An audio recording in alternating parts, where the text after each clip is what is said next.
مفاتيح الفرج 10 أذكر في كلمات أذكرها لكم الآن سريعا. 10 مفاتيح. سورة الفاتحة مفتاح، وفيها سر عجيب وغريب وعظيم. سورة الفاتحة 7 آيات، حتى إن الله عادلها بالقرآن كله: ولقد آتيناك 7 من المثاني والقرآن العظيم. ما نزل في التوراة ولا في الإنجيل ولا في القرآن ولا في الزبور مثلها، وهي الكافية الشافية، حتى من يقرأ هي قرآن وذكر ودعاء وحصن ورقية وعلم. هذه مفتاح. المفتاح الثاني: الله الله ربي لا أشرك به شيئا. فقد ورد في السنن من حديث فاطمة الزهراء البتول أم الحسن والحسين رضي الله عنها وعليها السلام وأبنائها وزوجها، قال أخبرها صلى الله عليه وسلم أنها قال: قولي في الكرب: الله الله ربي لا أشرك به شيئا. الله الله ربي لا أشرك شيئا. الثالث: لا إله إلا أنت سبحانك إني كنت من الظالمين، التي مرت معنا. وفي الترمذي عن سعد رضي الله عنه قال صلى الله عليه وسلم: كلمة أخي ذو النور لا إله إلا أنت سبحانك إني كنت من الظالمين ما قالها مكروب إلا فرج الله عنه.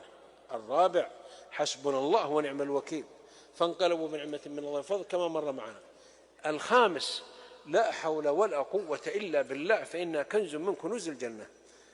ولا يمنع أن تقول هذه كلها في يوم، ترى في دقيقة واحدة، يعني ما تقدر دقيقة، في يوم واحد تقول هذه، وإن كررتها فأحسن. لا حول ولا قوة إلا بالله كنز من كنوز الجنة كما في الصحيحين.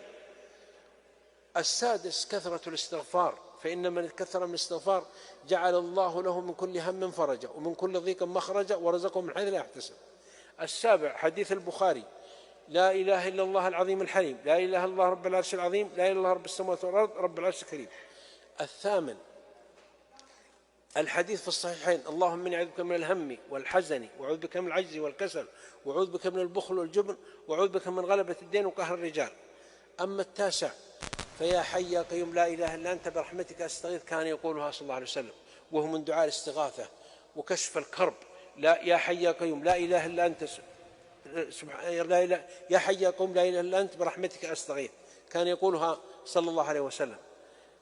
أما العاشر في هذا الباب من أدعية الكرب: اللهم رحمتك أرجو فلا تكلني إلى نفسي طرفة عين وأصلحني وشاني كله لا إله إلا أنت. اللهم رحمتك أرجو فلا تكلني إلى نفسي طرفة عين وأصلح شاني كله.